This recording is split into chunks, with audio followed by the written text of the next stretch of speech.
aloha and good afternoon, and welcome to the Nisei Veterans Memorial Center's Take Leadership Series. Today we will be hearing from Reverend Duncan Williams. Before I introduce him, just wanted to welcome all of you here this afternoon. My name's Deidre Teagarden. I'm the Executive Director of the Nisei Veterans Memorial Center.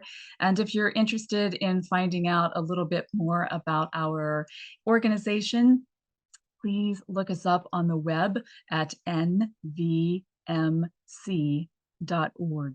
We will be doing question and answer after the session, but you can feel free to drop your questions in that little question and answer box on the bottom left of your screen as your questions come to you, and we'll get to them after the talk. Also wanted to let everybody know that this is being recorded and will be up on our YouTube channel in about a week. So we encourage you to check out the Nisei Veterans Memorial Center YouTube channel for this and any other talks that you may have missed or just want to rewatch. At this time, it gives me great pleasure to introduce our speaker, Duncan Williams. He was born in Tokyo, Japan, to a Japanese mother and a British father. After growing up in Japan and England until the age of 17, he moved to the US to attend Reed College and then graduate school, Harvard University, where he received a PhD in religion. Williams is currently Professor of Religion and East Asian Languages and Cultures and the Director of the USC Shinso Ito Center for Japanese Religions and Culture, and is former chair of USC's School of Religion. He is the author of numerous books, including The Other Side of Zen, A Social History of Soto Zen Buddhism in Tokugawa, Japan, Hapa, Japan, American Buddhism, and Buddhism and Ecology. His latest book is American Sutra, a story of faith and freedom in the Second World War, which got up to number 3 on the LA Times bestseller list for nonfiction. It is a remarkable book and encourage you to read it if you haven't already. He also leads the IDE project, which is a multifaceted project that includes the IDE Cho, which is the first comprehensive listing of over 125,000 persons of Japanese ancestry who were incarcerated during World War II. And I hope we have a little time at the end to talk about the IDE Cho and the IDE program. So please help me give a warm Zoom Maui welcome to Dr. Duncan Williams. Duncan, welcome. Thank you so much for being here today. Wonderful. Thank you so much, Deidre, for such a kind introduction. And I'm going to share my screen just so that we have some visuals throughout the talk.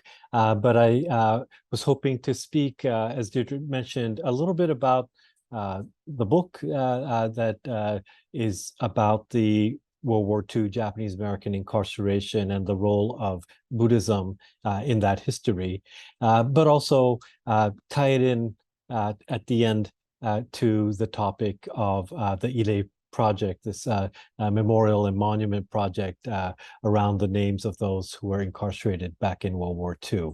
And so I'll try to touch on both topics and leave enough time for any questions or feedback and remarks. So let me share my screen and go through some visuals to give you a better sense of what the themes of the book are, as well as this monument project. So I think one of the first thing that when I was doing the research, and just because all of you in Hawaii, I wanted to start with this. When I was doing the research for the book about what happened during World War II in terms of both those who were amongst the community leaders picked up right away after Pearl Harbor, and then what happened on the West Coast of the US with persons of Japanese ancestry being forcibly removed from their homes and incarcerated after President Roosevelt's Executive Order 9066 in February of 1942. One thing that really surprised me as I was doing research at the National Archives was that the very first person the FBI and the US military arrested and detained after the Pearl Harbor attack on December 7th, 1941, was a Buddhist priest called Gikyo Kuchiba. He was the head of the Honpa Honganji Buddhist Temple, the largest Buddhist temple in Honolulu, Hawaii. And this is, even before the smoke had cleared up Pearl Harbor at 3 p.m., about 30 minutes even prior to the declaration of martial law. The first person picked up was a Buddhist priest. And that fact always surprised me, because I would have thought perhaps in a time of national emergency, if there were any questions amongst the intelligence agencies or the FBI about people that might be a threat to national security, that it might be consular officials or Japanese Imperial Army veterans or something like that. But no, it's a Buddhist priest. And so part of the project that I was exploring was, why was it that Buddhist priests and Shinto priests who were arrested on the Hawaiian Islands pretty much at a rate of 100% in the weeks after Pearl Harbor, and on the mainland U.S., continental U.S., at the rate of about 70% in the days and weeks that followed, whilst most Christian ministers weren't picked up. I wanted to explore.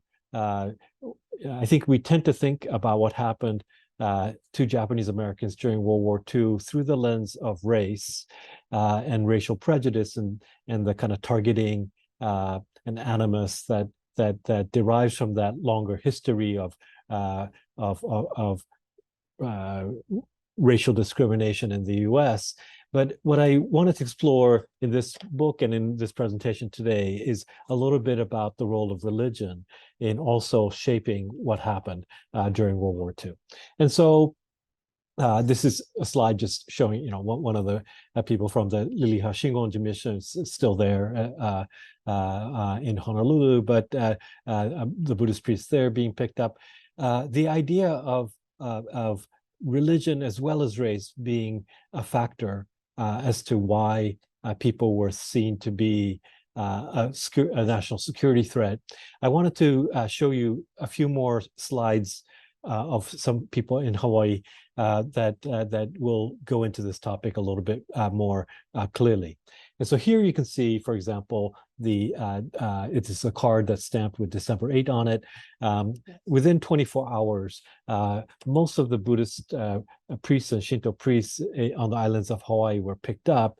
And as you can see here, they were categorized as a kind of collective into something called Group A. And the FBI at the time had this kind of gradation of national security threat type of list where they group people into A, B, and C. So sometimes this is called the ABC list. They created lists or registries of people who, in case of war with Japan, in other words, the United States military and the FBI had assumed that war with Japan would eventually happen, and that starting as early as 1939, started creating lists of people who would be, needing to be detained.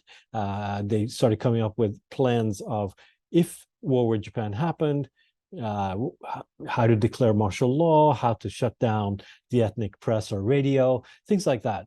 They had some plans in place. And so when December 7, 1941 came about, they already had these people kind of categorized into different groups, and Buddhist priests as a category of person, along with consular officials, people who were veterans in the Japanese Imperial Army, sometimes people belonging to Japan associations, Nihon Jinkai or Ken Jinkai prefectural associations, shokokai, like Chamber of Commerce type of leaders. These were all people who were categorized high. And in this case, you see Reverend Buntetsu Miyamoto's card, in which it says he's in the group A, individuals believed to be the most dangerous and who in all probability should be interned in event of war. And so he gets picked up right away, and there's a warrant of arrest for him. And in this case, the early pickup of the community leaders, you find that the process called the custodial detention process for internment provided for at least some kind of review. This is to be distinguished a little bit later. I'll be talking about what happened with the West Coast Japanese, where there was no due process or there was no hearing or anything like that. And in this case, you can see that Reverend Miyamoto had a hearing at Fort Schaffner as the headquarters of the Army G2 or the intelligence division. And on December 19th, he gets asked a lot of different questions. They tend to be similar kinds of questions around loyalty and allegiance. And he talks about himself being a Buddhist and wanting peace and so forth. And so, but despite his answers, they declare that he would be somebody who would be interned for the duration of the war. And that was the case with most all Japanese community leaders picked up in this fashion. So yes, they got a review, a parole hearing, but the decision tended to be indefinite internment, although a certain percentage of people who lived on the islands of Hawaii or who lived outside of the West Coast, so for example, in New York City or in Texas and so forth, went through this kind of process and ended up being able to be paroled back to their homes and reunite with their families. So I mentioned that race and religion seem to be some of the factors that went into why persons of Japanese ancestry, Japanese American community seemed to be the target of forced removal or detention or ultimately internment or incarceration. But this history, of course, goes much further back if we look at the Asia-Pacific history of the United States. So here, for example, you see a slide with this idea of building a Chinese wall around the United States. This is from the very popular magazine of the time, Harper's Weekly, an illustration there from 1870. So this is before the law is passed in the U.S. Congress around limiting migration from China. And of course, before the Japanese, the largest group of Asian people to come to the United States were migrants from China.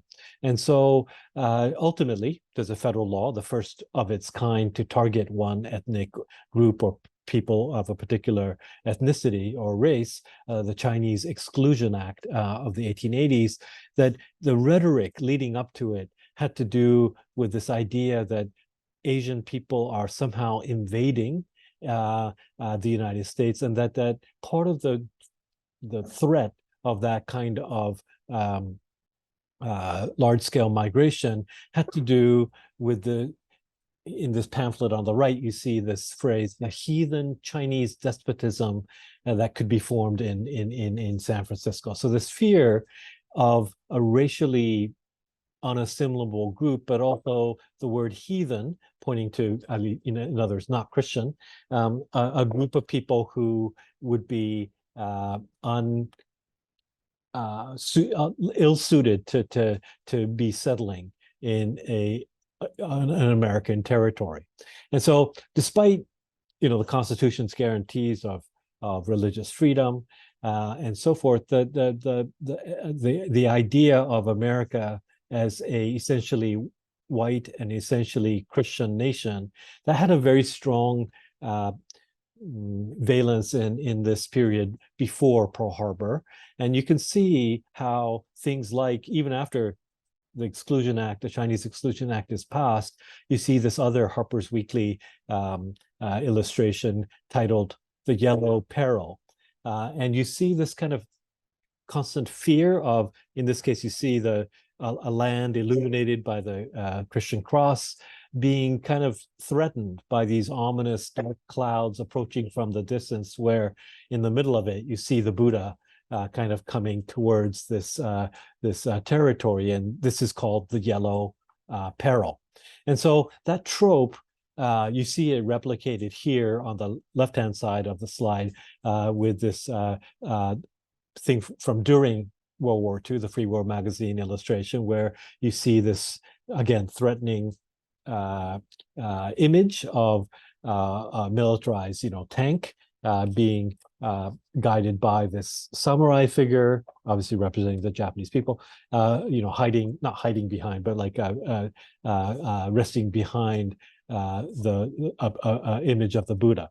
And so the idea of race and religion being conflated as some kind of un-American or even anti-American force that is a threat to the nation, especially in times where not just national identity, but national security is being threatened.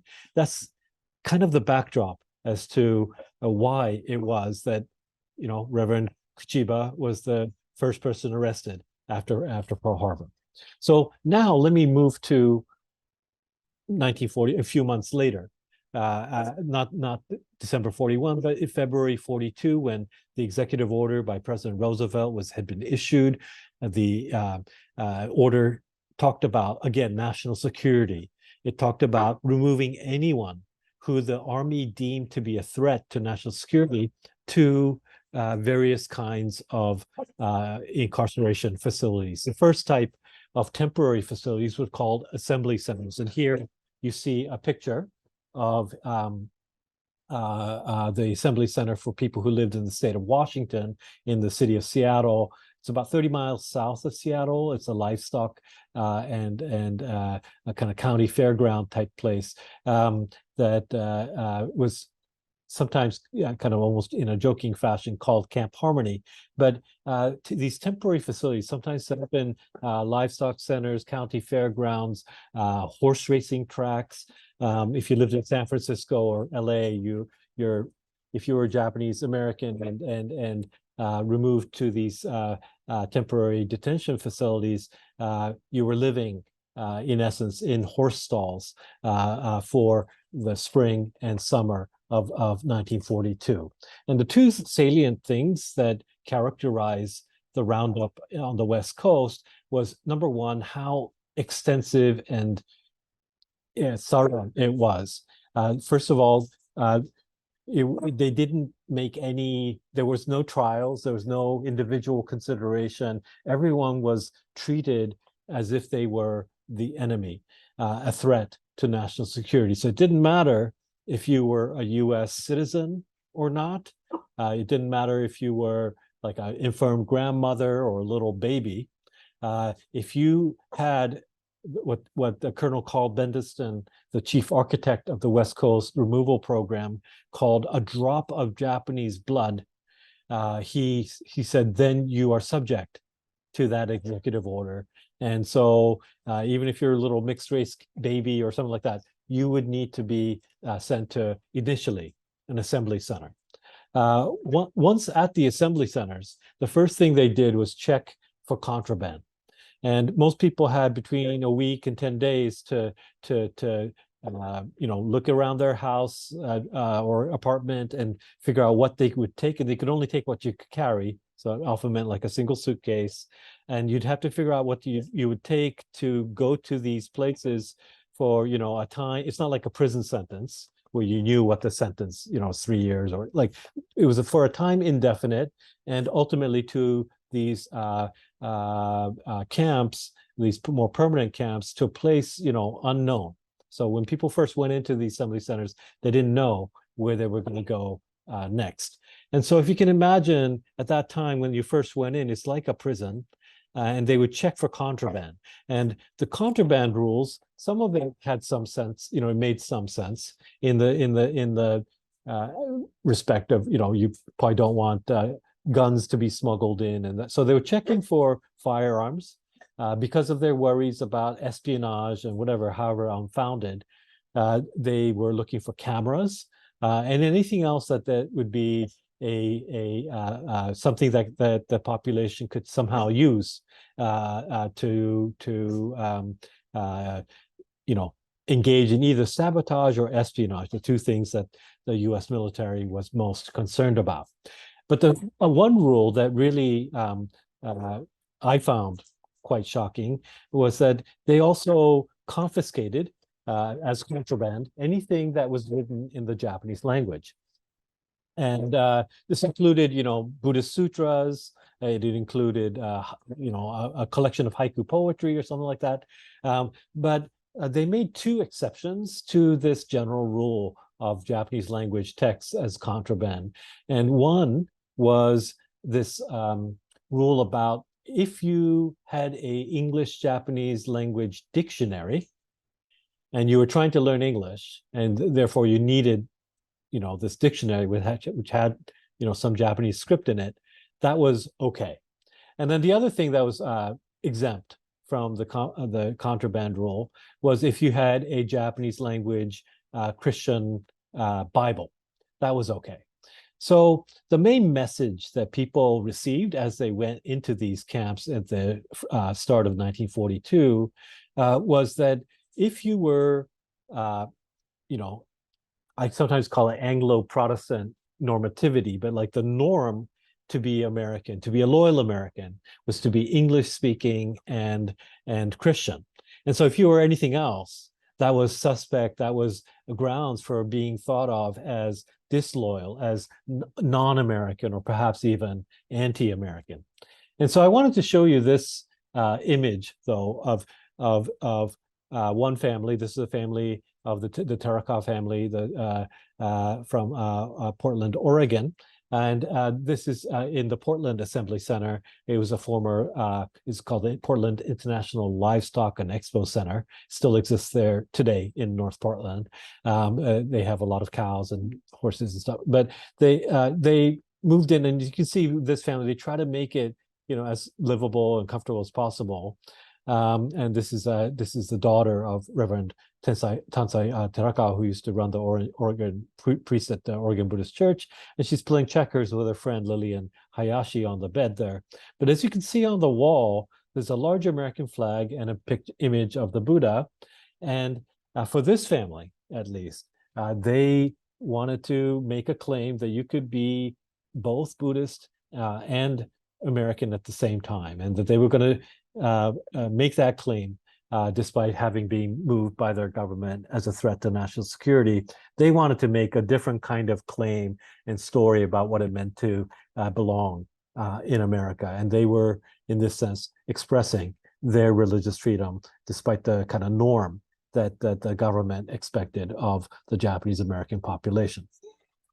And so it was that eventually this, unlike this kind of selective internment of community leaders in Hawaii and all parts of the continental US, the West Coast Executive Order 9066 driven roundup and incarceration was certainly a mass incarceration. As I said, it didn't matter who you were, what age, or whatever. You were just seen as a national security threat if you had any Japanese heritage as part of your family background. And so I want to now get to the religion part in these camps, these large-scale camps. This is for example, a photo of an altar being built in Heart Mountain, Wyoming.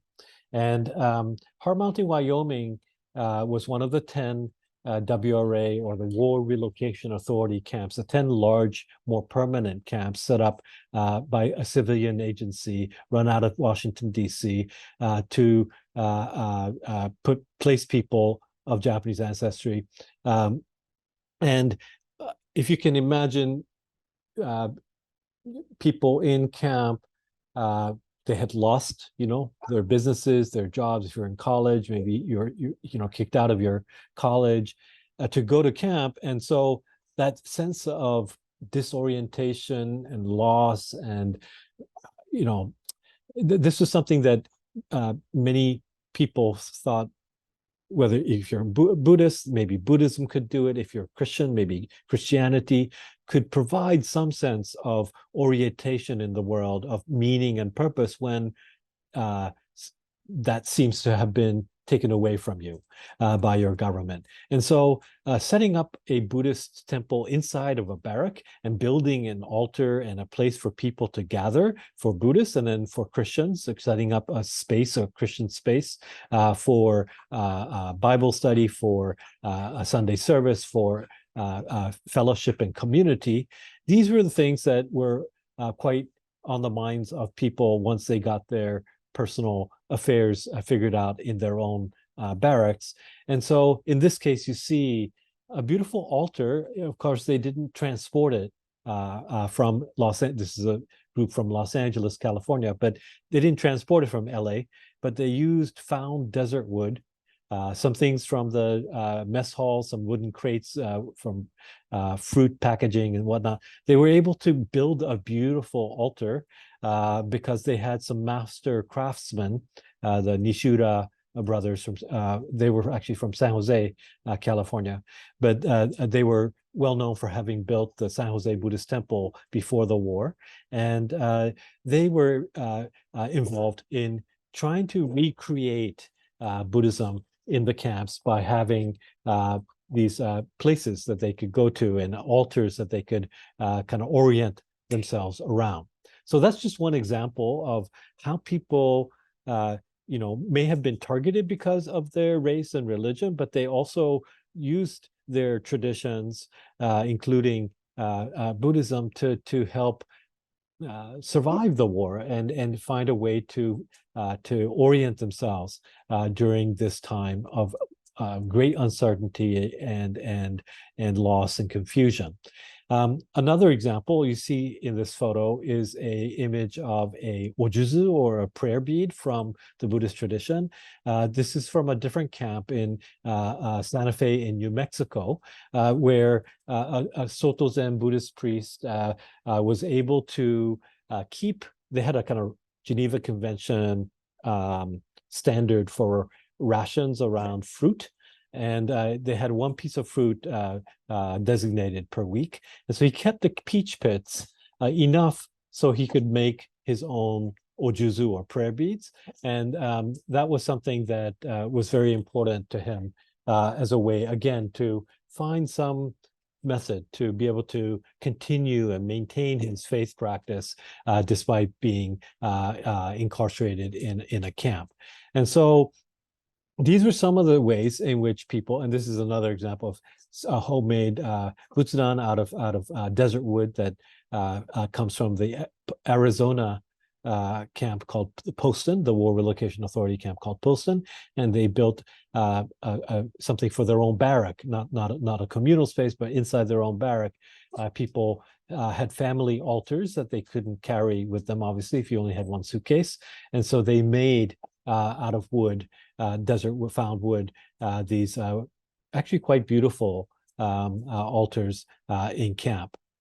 I'm going to mention one last example of this kind of adaptability or resilience and ways to be able to maintain one's traditions and community formations, as well as personal religious practice. And in this case, this is from the Camp Livingston internment camp in Louisiana, which is where a lot of the people from Hawaii also ended up. This is from a diary written by a Buddhist priest in Los Angeles, who was commenting on being annoyed about the searchlights, the guards' searchlights that kept on going throughout the camp, and how if you wanted to go to the toilet, the latrines, the guards would always shine their flashlights at you and ask you your name and a number and so forth. In these high security Department of Justice camps,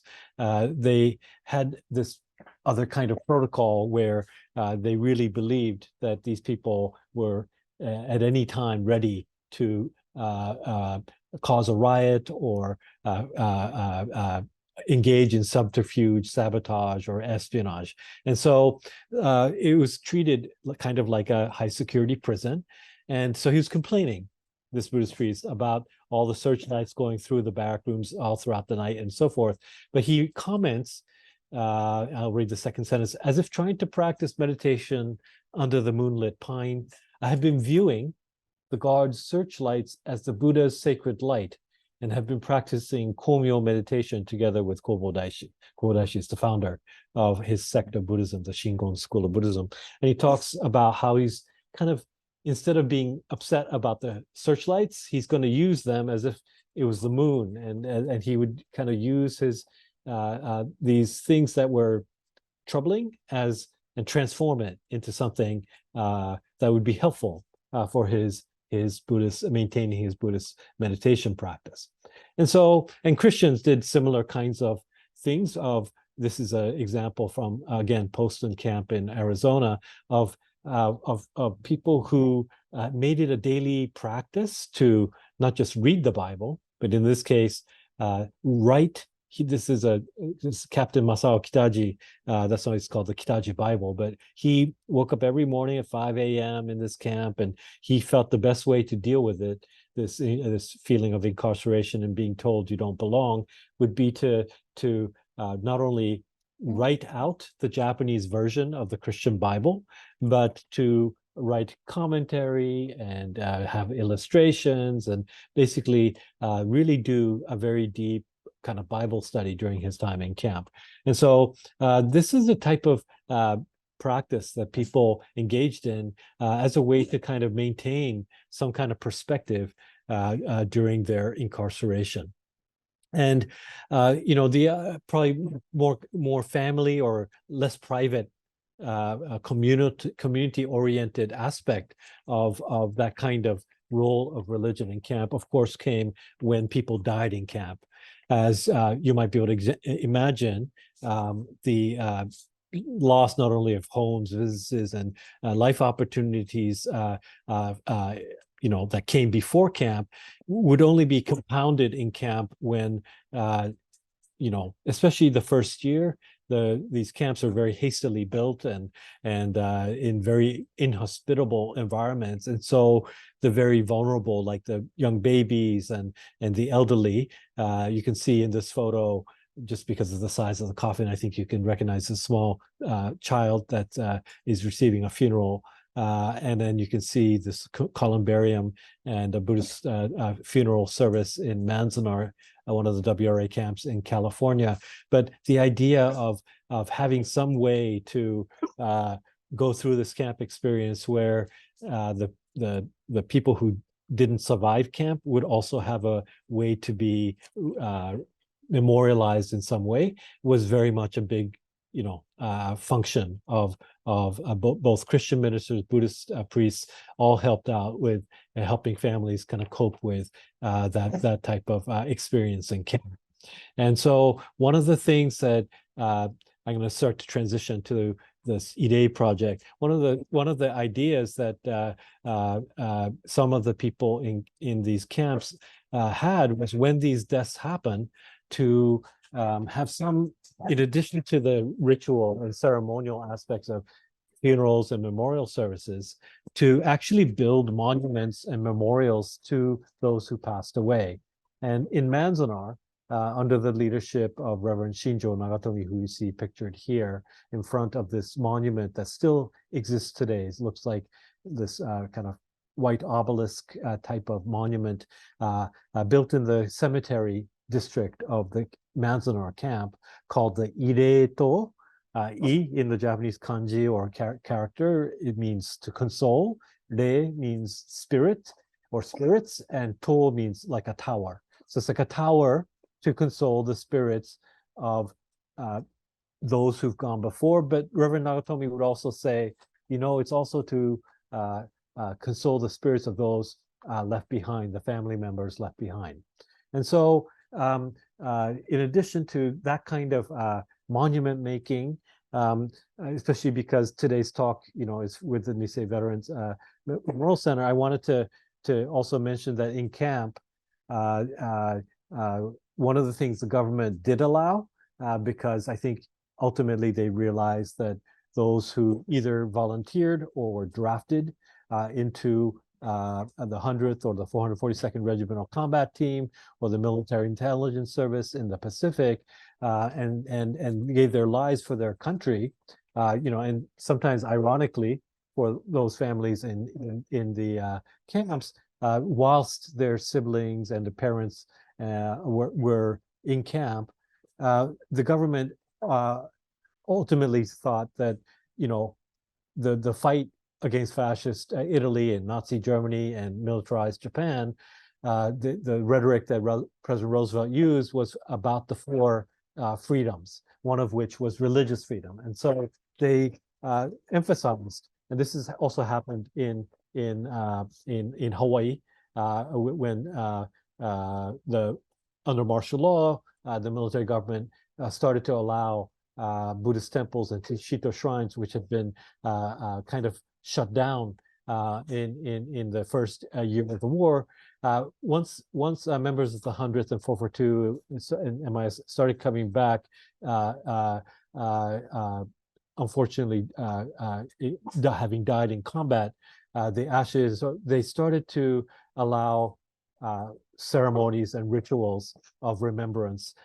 So here you see a very elaborate such ceremony being held in the rec center at the Minidoka camp in Idaho, and you can see the photographs of all of those young Nisei men who died in camp, who died in combat in the European theater, being memorialized in this camp in Idaho. And so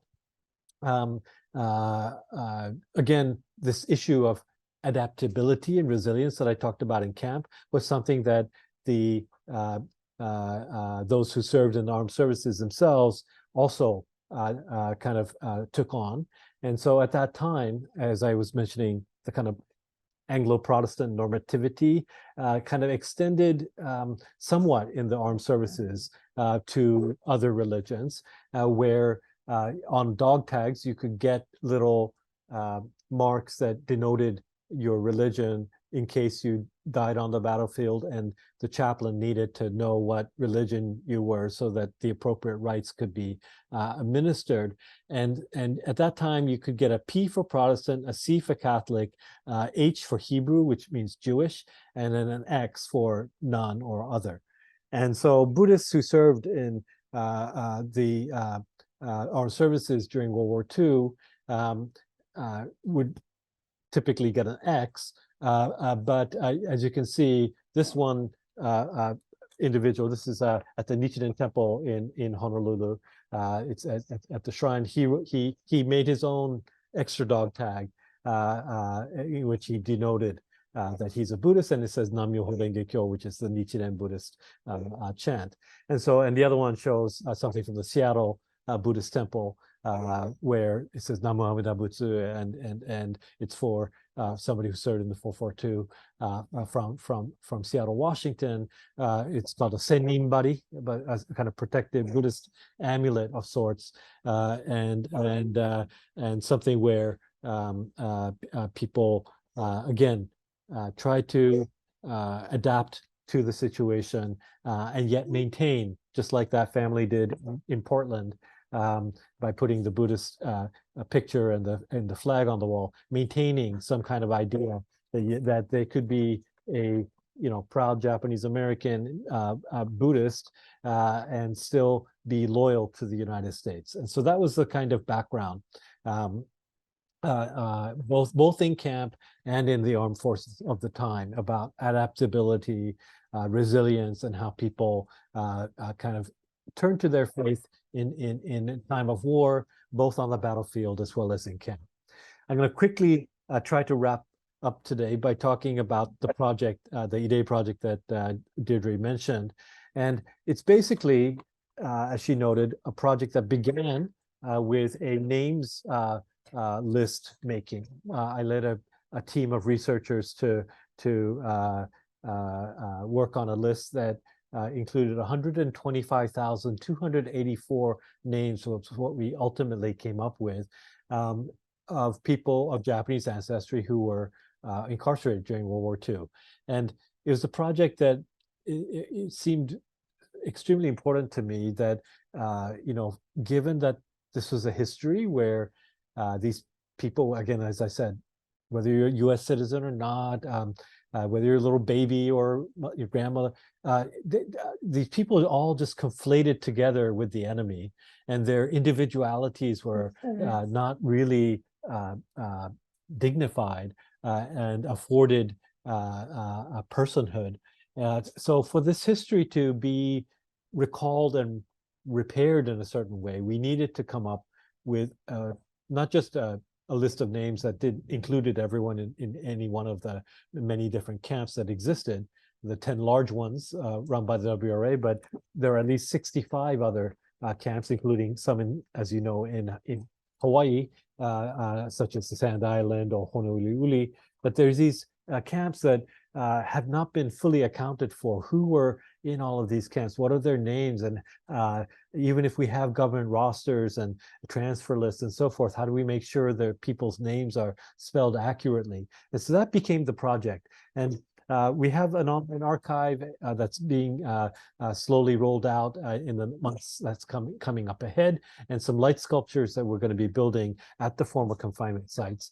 But one of the things that we've been already launched is a simple book of names with everybody's names listed. This book was created kind of in the tradition of the Kakocho, or the Book of the Past, which is a kind of traditional Japanese cultural and especially Buddhist tradition of recording names of people and reciting their names at memorial services. And so we use the form of the book, and it's a really large book. If you can imagine 125,000 plus names, it's over 1,000 pages. It's like the size of a Gutenberg Bible.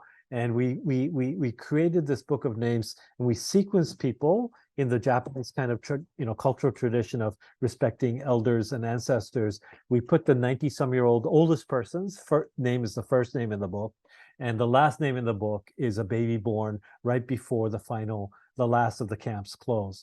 And so we did that, and then we also engaged the community, and you can see, different people, including people from Hawaii, going to retrieve some soil from 75 different camps run by the WRA, run by the Wartime Civil Control Administration, run by the US Army, run by the Department of Justice, and all around the United States. And what we did with that soil is we surrounded the book with a display of all of those different camps with their soil, but we also used a little bit of soil from each camp and integrated it into some clay that our ceramicist would then kind of create these thin ceramic pieces that we then embedded in this book of names.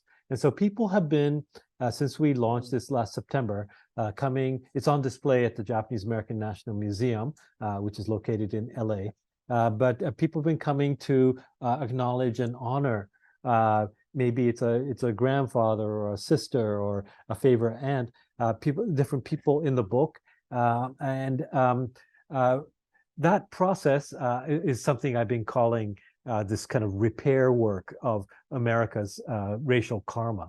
And so I wanted to end with this slide for today to kind of wrap things up and connect the two parts of the talk about religion and about the Ide kind of monument project. So this is a monument that's based out in Arkansas. It's a monument that was built by the incarcerees themselves back during World War II in the Rower War Relocation Authority camp, and it's one of the few things. It's today just that camp. If you ever go there, is full of like cotton fields, and not much remains of any visitor center, barracks, or anything like that at the site. And what we have instead is the remains of this monument and the cemetery grounds. And this monument is also called, unlike the Manzanar Ireto, this one's called the Irehi, and it's where they built this monument again to remember this place and this history. But they used the rebar and the barbed wire from the camp fence line and used that to make the internal kind of like structural engineering of this monument. In other words, they used the very things that confined them, that took their freedom away, and they transformed it into something worthy and that still stands as a testament to the internees themselves having some way to memorialize and remember this history. So let me end with that as a kind of just a thought about how it's important to memorialize and remember, and it's important to think about how people back then got through their difficult times and how they drew on their own cultural and sometimes even religious heritage to do so. So with that, let me close, and I'm happy to take any questions, and I'll turn things back over to Deirdre. Well, first of all, I just want to thank you so much for your time today, and thank you for your work, your lifetime of work, and for sharing it with so many. I know we do have a few questions, but before we get to those, I wanted to ask, so I know that the Irecho is being exhibited at the JANM, Japanese American National Museum in Little Tokyo in Los Angeles. Was I correct? Is there a way for people to still be engaged with putting in names if they go to the museum? I think there's something. That's right. So the practice that we've recommended is that whether you're Japanese American or not, we want to make sure every single names, there's 125,284 individuals listed. And of course, there are people in there who died in camp, who never they don't have descendants. So we need the engagement of every American to do this, what I think is a big American project of remembrance. And so what we ask is we're starting from the beginning, so the oldest, people born in 1850 something, sorry, going on all the way up to the end of the war. We ask people to place a small blue stamp. It's called a shachihata, or self-inking hanko stamp, a Japanese stamp, under the name of the next person in the sequence that has not yet been acknowledged and thereby honored. And if you happen to be Japanese American and connected to this history because you're a camp survivor yourself, or you're a descendant, then we can go to turn the pages and go to, you want to honor a brother, or, a grandmother or something like that. We can go to other pages, and people have been putting their mark or stamp in. And so far, we've gotten about 30,000 names out of the 120,000. So about a fourth of the names have been stamped thus far since last September. So it's taken a year, but we've gone 30,000. Some people have come to honor names. And of course, some names have more than one stamp, because sometimes people come like as a family and they all want to honor grandpa so-and-so and so forth. So, but we at least need one stamp per person. So that's our goal. And again, even if you have no connection to this history, we've had plenty of people, here in LA, coming from different African-American churches and like Mexican-American, like a community group, and like different groups come in and participate in this project as well. And so we're very open to everybody coming in. It actually requires everybody's participation to actually work. So this is on display at the Japanese American National Museum in LA until December of 2024. And then after that, we might not be fully finished, right? We might be 75, 70, whatever % of the way to the total. We're in negotiations with the Smithsonian in Washington, D.C. right now to have some period of time where it would be on display in the nation's capital. So that's the plans for now. Well, I know that there are people on this call who were part of the ceremony last year, including Melanie from our office, who was one of the individuals representing the haiku camp. But I know it's good to know that people have the opportunity until the end of next year. I want to get to some of these questions. Let's see. A first question was, were mixed race, Black, Latino, and other persons with Japanese parents incarcerated or not? And if not, why? Why is that? So in the context of the West Coast executive order, and not dealing with other parts of the US, as I mentioned, it was actually very totalistic. If you had that phrase, if you have a drop of Japanese blood, if they have a drop of Japanese blood in them, I want them in camp. That is a direct quote from Colonel Carl Bendiston of the Fourth Army based in the Presidio in San Francisco. He was referring, this is on a visit to LA. He was at a orphanage run by the Maryknoll Church, the Catholic Church, in Los Angeles. And at that time in California, there was something called anti-miscegenation laws.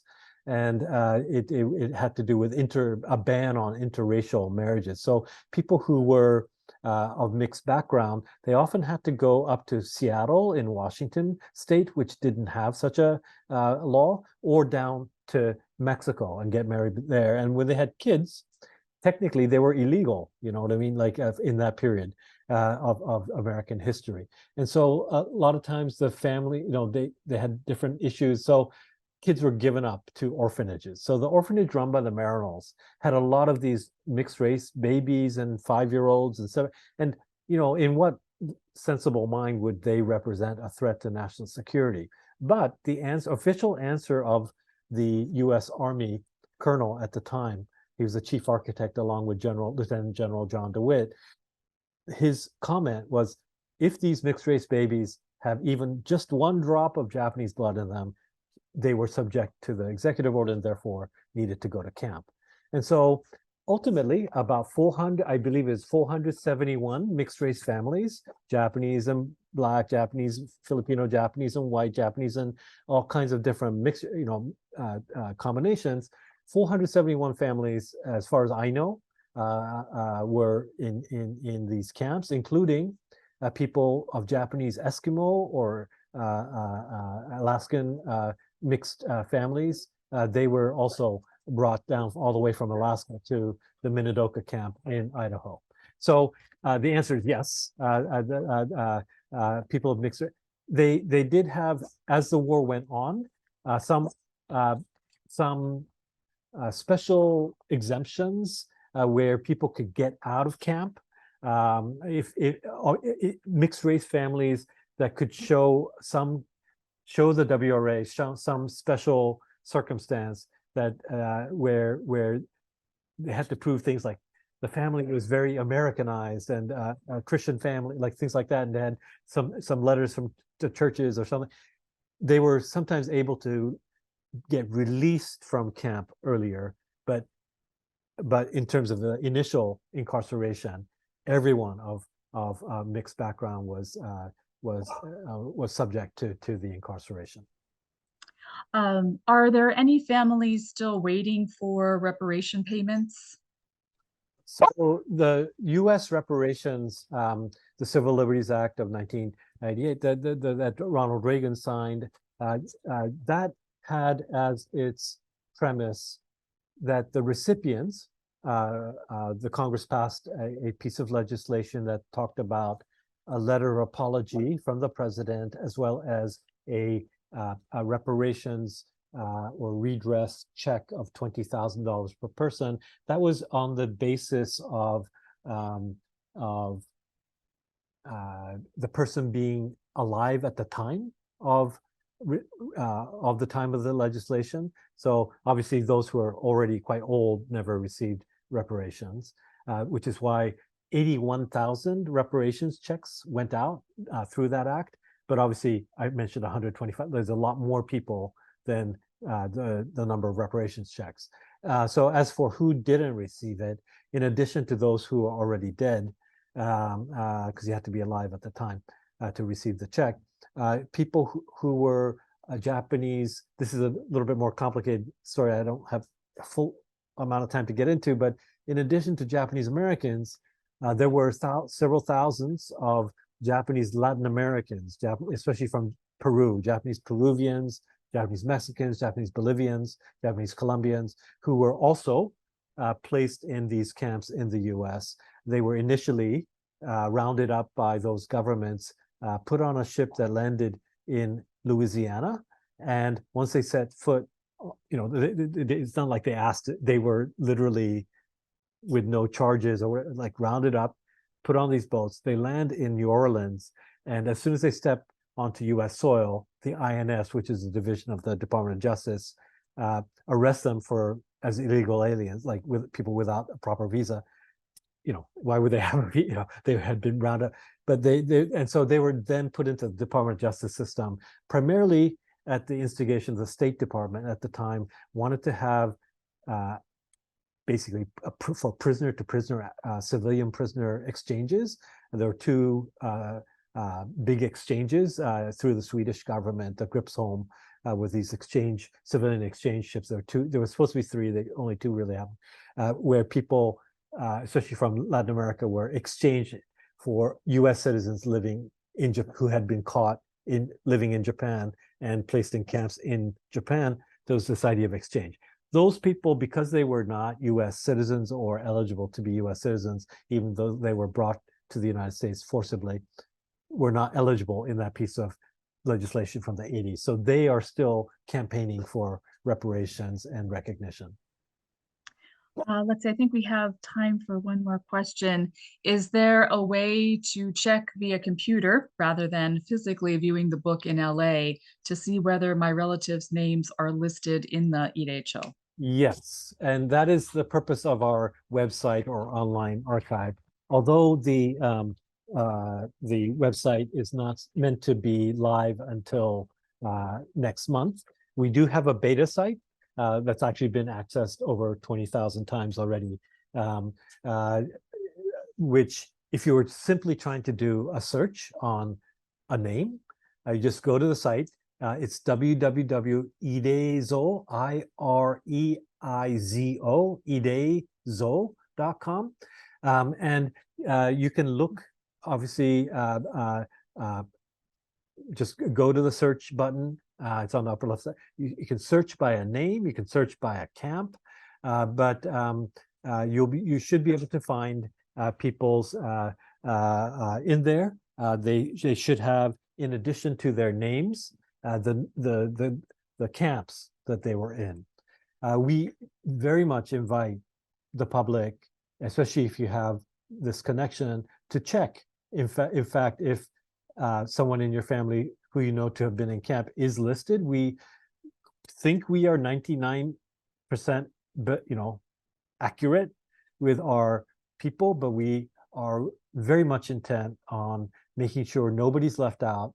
And if there is a name that is misspelled, again, we've had years of our teams working to make sure that everyone's names are spelled correctly, but we have had amendments. There's a little amendment button also on the website. If you think anything's wrong with the name, if you think there's anything wrong with the names of the camps, sometimes people are in 2, 3, 4, 5 camps. Then let's say we only got 4 out of the 5 camps and there's 1 camp missing, please let us know through the amendments process and we will amend that record. So yes, you don't have to physically come to LA to search whether or not a relative is included in this project or not. Thank you. I also just wanted to mention the book, American Sutra. I have a strange background, so you can't see it as I hold it up. The technology is as great as the person using it. And with my blurred background, you can't see the book, but it's American Sutra. It's thought-provoking, it's poignant, and yet at the same time, it's also very hopeful. And I know we had people reach out to us earlier about wanting to get copies, wanting to have you sign them. People can go to your website, which is your full name, correct? Duncan Williams.com. They can order the book, or they can get in touch with you at that site. Is that correct? That's right. There's a contact page there. So just send me a note if you want me to sign a book or something like that, and we'll figure it out. If I was hoping obviously to be with all of you, in person. So I'm happy to do that if you contact me directly. Yes, today was supposed to be an actual in-person book signing. You were going to be our annual dinner keynote speaker, which would have happened last night, but because of everything happening here on Maui, we have postponed that. But I certainly hope that we can have you out here in the future. I know you're no stranger to Maui or to Hawaii, so we'd love to get you back out here again. Susan just wrote back in and said, thank you. If you did have a question and we didn't get it answered, I will send those to Reverend Williams, if you don't mind, and we can get those answered. But I again, just want to thank you so much. This is a story that we tell at the Nisei Veterans Memorial Center, but it's so important to keep sharing that story, and your work is phenomenal. We thank you for doing it. And I'd just like to turn it back over to you for any closing thoughts you might have today. Well, thank you, Deirdre. And I'm very happy that we were able to at least do this. And as Deirdre was mentioning, it was an hour. So if you have questions that wasn't able to be addressed, again, please just contact me. I'm always happy to follow up, answer questions, and just engage this history as well. So thank you Deirdre, for all you do and all what your organization is always doing as well. So I do hope at some point in the future I'll be able to see all of you in person as well. But thank you so much for taking time today. Thank you. We look forward to seeing you in the near future. And aloha, and thank you everyone for joining us today. We look forward to seeing you on another talk in the upcoming future. Aloha.